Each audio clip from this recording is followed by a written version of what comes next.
अलीकडे पण तुला बसायचं का रे?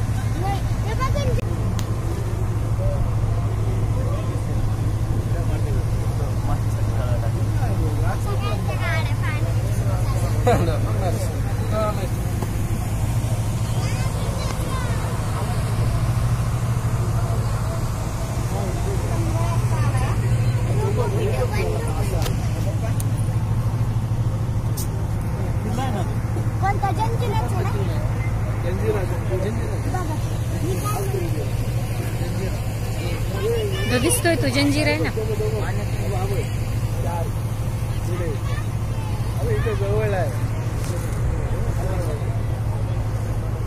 जिसने पनालगढ़ पे बेड़ा डाला था ये सिद्दी मुगल था, लेकिन जिस राजा ने जंजीरा किला बनाया ये सिद्दी और अफ्रीका से यहाँ पे बिजनेस के लिए आया करता था। इसका स्पाइसेस का लौंग इलायची का बिजनेस था। जब भी बिजनेस के लिए यहाँ पे आता था ये बेड के ऊपर रुक के समाधि के ऊपर फूलों की माला चढ़ा के मन्नतें करके वापस अपने देश चला जाने का।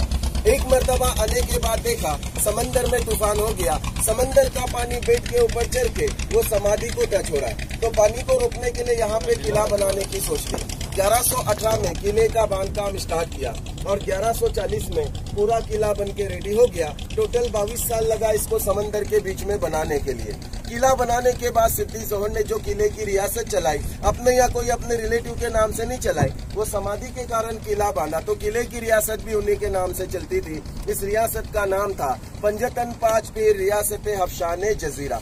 अभी आप लोग यहाँ तक किस नाम से आ गए? तो मुरूड जंजीरा है जाना बोल के आगे ना। मुरूड यहाँ का तालुका है। ये किले का असल नाम जंजीरा नहीं, इसका सही नाम जो है ये है जजीरा। जैसे जहाँ कहीं भी समंदर के बीच में आइलैंड होता है, बेड होता है, इसे जजीरा कहा जाता है। इसी तरह से मराठी में इसको जल जीरा कह सकते हैं। जल बोले तो पानी, जीरा बोले तो बेड। अभी हर कोई इसको जंजीरा जंजीरा बोल रहा है, इसके लिए जंजीरे के नाम से फेमस हो गया। जॉइंट के लिए इस्तेमाल किया हुआ है। आज ये हाल है, पत्थर किसके अंदर जा रहा है लेकिन इसके जॉइंट को कुछ नहीं हो रहा है। जब ये गेट के अंदर हम लोग एंट्री करते हैं ना, तो अंदर जाने के बाद राइट साइड में व्हाइट कलर का एक रूम है, उसी के अंदर वो समाधि है जिसके कारण ये किला बनाया गया। और समाधि के सामने ही किले का बड़ा मेन गेट है। वो गेट से एंट्री नहीं होता है, वो गेट से एग्जिट होता है। तो जाना कहाँ से होता है? समाधि के पहले पहले राइट में एक छोटा सा गली, एक छोटा सा गेट है। ये गेट से बाहर निकलेंगे, राइट साइड में ऊपर चढ़ने के लिए 10-12 सीढ़ी है। ये सीढ़ी चढ़ के आप तोफ के पास आ जाएंगे और ये किले का सबसे बड़ा तोफ है जिसका नाम है कलाल बांगड़ी। कलाल बांगड़ी तोफ जंजीरे किले का सबसे बड़ा तोफ है, लेकिन हमारे भारत में इसका 3 नंबर आता है, क्योंकि अपने भारत का 1 नंबर जो तोफ है ये बीजापुर में है जिसका नाम है मुलुक मैदान तोफ।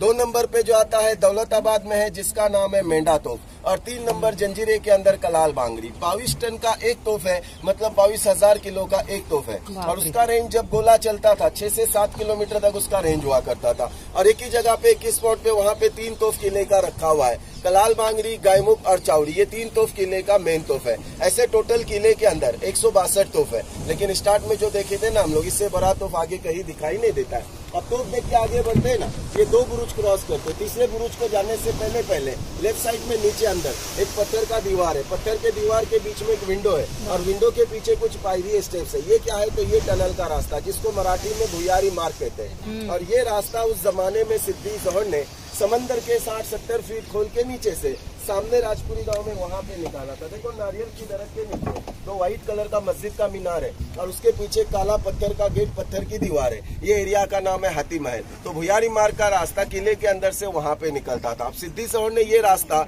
अपने और अपने फैमिली के सेफ्टी के लिए बनाया था कि अगर दुश्मन का हमला होता है, लड़ने की ताकत खत्म हो गई, दुश्मन ने चारों तरफ से घेर लिया, तो राजा अपना और अपने फैमिली का बचाव कैसे करेगा? तो टनल के रास्ते, भुयारी मार्ग के रास्ते सामने वाले गांव में जा सकता था, लेकिन इसको 47 के बाद सील किया हुआ है। अब वहां से आगे बढ़ते ना, ये तीसरे बुरुज पे आते। तीसरे बुरुज पे आने के बाद वहां से आपको देखो वो किला दिखाई देता है जिसका नाम है पद्मदुर्ग। और ये किला संभाजी महाराज ने बनाया था जंजीरा किला जीतने के लिए। आप सभी जानते हैं कि जंजीरा किला अजिंक्य किला है। जीतने के लिए बहुत से राजा ने ट्राई किया है। 16वीं सदी में जब संभाजी महाराज जंजीरा किला जीतने के लिए यहाँ पे आए तो सबसे पहले वो पहाड़ी के ऊपर रुके। देखो एक छोटा सा घर पहाड़ी के ऊपर बना हुआ, वहाँ पे आके रुके और वहाँ से प्लानिंग कर रहे थे कैसा इस किले को जीता जाए। सबसे फर्स्ट प्लान क्या किया? तो देखो आगे से समंदर में पत्थर डाल डाल के किले में आने के लिए रास्ता बनाने की कोशिश की। यहाँ तक 50% रास्ता कंप्लीट हो गया। लो टाइड के टाइम पे क्लियरली दिखाई देता है। बाद में जितना पत्थर डाला समंदर के अंदर चला गया क्योंकि पानी ज्यादा डीप मिल गया।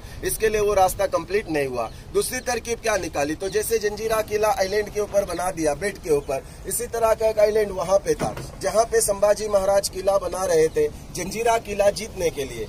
अभी वो किले का काम पूरा नहीं हुआ था और सिद्धी लोगों को पता चल गया सामने और एक किला बन रहा है और संभाजी महाराज जंजीरा किला जीतने के लिए बना रहे। तो ये लोग ने उनसे लड़ाई न करते हुए, उन पे अटैक न करते हुए, क्योंकि इनका फौज उतना स्ट्रांग नहीं था, इन्होंने मुगलों से कांटेक्ट किया। मुगलों से कांटेक्ट करके रायगढ़ पे अटैक करा दिया। जब रायगढ़ पे अटैक हो गया, संभाजी महाराज को वहां से मैसेज आया कि आपको रायगढ़ पे आना, यहाँ पे मुगलों का हमला हो गया।